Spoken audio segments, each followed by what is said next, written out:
Yes, people, and that's all she wrote.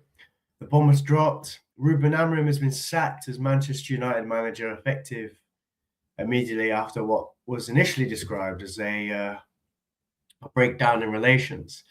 And listen, we can talk about relations and boardroom clashes all day, but let's not do the dance. The writing has been on the wall for a very, very long time. I apologize for the state that I'm in. I am feeling very ill. I've been ill for a good week now. I had to take off work and whatever, but it's just not been a fun Christmas period. Here at home, everyone's been ill or something, except for my brother who managed to escape and go to Bali for New Year. So that was fun for him. So yeah, in this video, I'm going to break it down into 3 parts. What's happened, why it's happened, the Amorim post-mortem, and then what happens next, interim, permanent, and why, a couple names, maybe I think yes, no, off from the off. So the report is quite simple. Amorim is gone.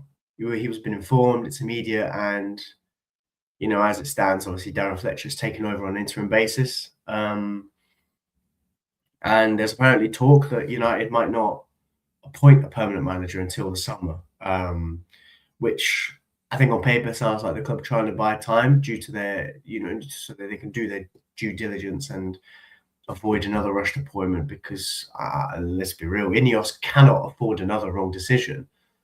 I said when we hired Amorim that this was their first big appointment and they had to get it right. They couldn't afford to get it wrong, and it's blown up right in their faces. So now this PR line of relations broke down, clash at board level, tension behind the scenes. If we're being honest, even if all that is true, and I don't assume it's not, he also wasn't good enough. Because the dangerous thing about Amorim at United was that it always felt like he needed 101 things to align perfectly just to look competent. And Manchester United is not a club where you can survive on if and maybe and wait until it clicks. Now, for me, the core issue was sustainability. My biggest issue wasn't even just like one bad result. It was the lack of anything repeatable. Or rather, it was the lack of anything good repeatable. We did see consistent crap, if I'm being perfectly honest. 1 week you'd get a result and people would start acting like the corner's turned, not just from the fans, but we saw Jason Wilcox parading interviews after 3 wins on the spin. And then the next week you'd watch the exact same problems reappear, no control, no consistent build-up, no consistent press, players looking a lot like square pegs. And it was a game model that felt very easy to plan against once teams clock it. And that's why the whole back the manager debate became toxic, because criticism was based on results and evidence on what we're actually seeing. That's what my criticism was based on. And people's defense, and it really annoyed me to no end. It was based on hope and hypotheticals and vibes and even discourse. There was a lot of discourse about, for example, his treatment of Amas and Mainu, in interviews and whatnot. And then you see lots of fans blind backing Amorim and saying, oh, well, maybe, and trying to gaslight you into believing not just you're a fake fan, but like, oh, Mainu had a good 6 months and that's about it. Like, are we really going to forget the absolute talent that is Kobbie Mainu and what he did when he broke through in quite a suicidal system that he was playing for under Erik ten Hag? And I'm sorry, but the ego, the stubbornness theme was so loud, because when something wasn't working, it wasn't let me tweak the system. It was either stick rigidly to it or abandon whole phases of play like build up in the most basic way possible, just to protect the idea of the system. I know that when,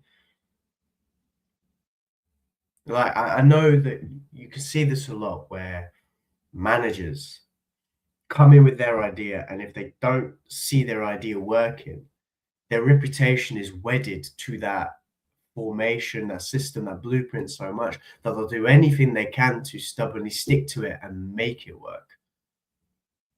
which for me, it's not evolution, it's just survival mode. And Premier League doesn't forgive that. Systems get worked out in months, not seasons. We saw it last season, Newcastle away, Southampton at home. And I think the fact was, and I even said it on other channels last season, that the fact he's getting found out so quickly, we need to see more tactical flexibility from him. He needs to grow because this is not good enough. I don't think Ineos escaped the blame either, and it's something I've said quite frequently. Actually, I've said it plenty of times on Twitter, but I've said it on this channel back in August, especially after the Grimsby game. I said, like, it's very naive to hire a manager with a niche system that requires specialist profiles, and and he needed 11 new players. It was very stupid, I think, to hire a manager like that. And that's what really threw me up. That's what really annoyed me, actually, when he made the comments, I think last week, like, I'm going to need loads of new players to make this work. It's like, you've been here a year and you've come to that conclusion. Like, this has been something some of us have seen for a long, long time now. And I'm not acting like some kind of martyr, like, oh, I saw this coming for everyone else. Nothing like that. It's more the fact that I'm just an accounting graduate sitting at home, seeing this, watching this, and be like, it was the board's job to see this. It was the board's job to know this, and they still went ahead and what's worse as well is there was the one guy on the board who said no because of the reasons outlaid in Ashworth, saying that the squad didn't fit. You sacked him to bring this guy in, and now he looks vindicated. This has gone on for 14 months, right? The longer it went on, the more vindicated he looked, And I do think, appointing a coach with a rigid identity into a squad that clearly wasn't built for it, and knowing it needed multiple windows to mold, you should not be surprised it misaligned. Amorim failed. The board failed Amorim as well. The board failed the football club with this appointment. They couldn't afford to get this wrong. And if the next appointment fails too, then the finger points even harder. Wilcox, Barada, even Ratcliffe. So they really need to step up a little bit and figure out what they're going to do next. Now, obviously, the next stage is where do we go from here? Who's next? For me, if a permanent manager you want is attainable, then go permanent, because the interim route is risky in a very United way. You get a decent 6 months from an interim, and the fan base does that thing where they go, give him the job full time, give it to him, give him the contract. Man United might not thank me, bollocks like that. And that's how you sleepwalk into another cycle. Now, I do kind of praise Ollie a little bit for when he did it, because he came into a subpar team and overperformed with them in his caretaker period. But if that was to happen again, I don't think you can. No, I don't think you can do that again. The problem is, like I've said before, United are in a hole where the best managers in the world are at clubs where they're winning, and they're not realistically attainable mid-season. So the danger is you panic, you grab a name, and you convince yourself it's smart because it's different. And this is where names people throw around like Glasner.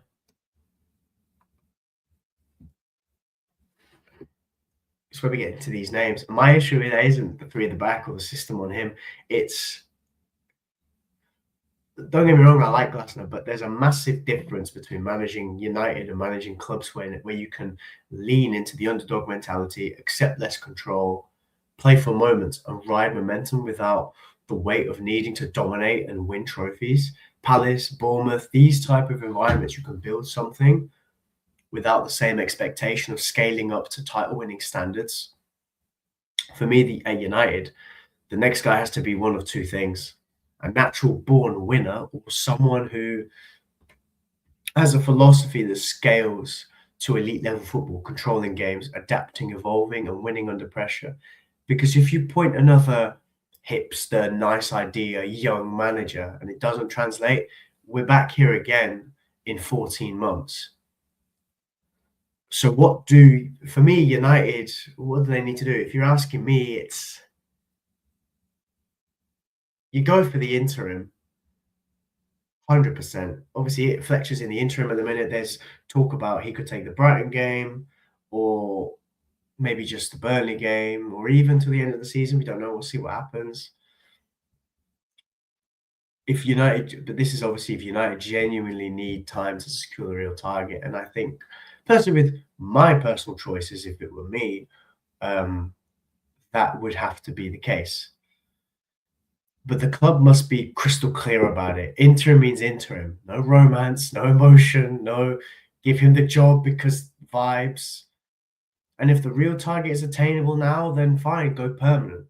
Because every month you waste is another month of players drifting, standards dropping, objectives slipping away, and the next manager coming in and inheriting a bigger mess. So yeah, Amorim is gone.